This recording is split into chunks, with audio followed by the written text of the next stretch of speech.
This is my old high school project. If you want to create something like it, follow on. Okay, first of all, you're gonna choose a font that you like. You can find various websites that do supply them, or you can find ones on Pinterest or on DeviantArt.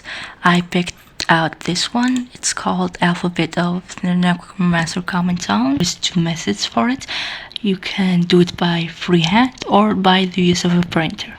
Okay, to use the printer method, plug in your reference, then draw guidelines. Then lower the opacity and cut out the letters and write out what you want to write. Then convert them to 1-bit, then clear them up just like I did here. Then use the final product, which is basically gather them up and make sure they look good. For example, I made the be bigger, and if you want to, you can do something else, which is doing like this, so you can fill them up manually. Here's the printed version, and you're basically gonna crumble it, then do the coffee method again and let it dry on a hot pan or a hot heater. You can fill this with dry ink.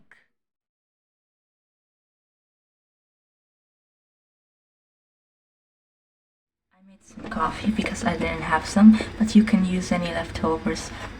It doesn't matter if it's cold or hot, it just matters that it's a coffee. I'm gonna pour it over. If the coffee wasn't enough, don't worry about it, just be careful and basically help your paper to stain better. Be careful because it does rip easily, and don't worry if it does rip. You stained it. Have a hot, really hot pan. Remove any liquids from the paper, and then put it.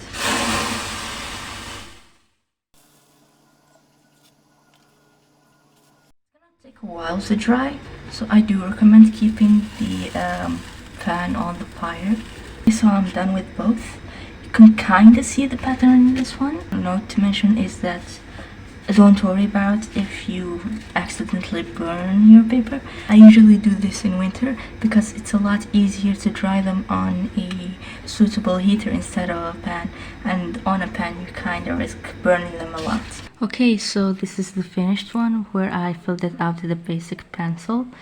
I prefer dry ink preferably to other things like markers, because the type of paper I work with is just plain printer paper and I don't want it to show up on the back. If your paper got damaged like mine here during the drying process, you can tape it together.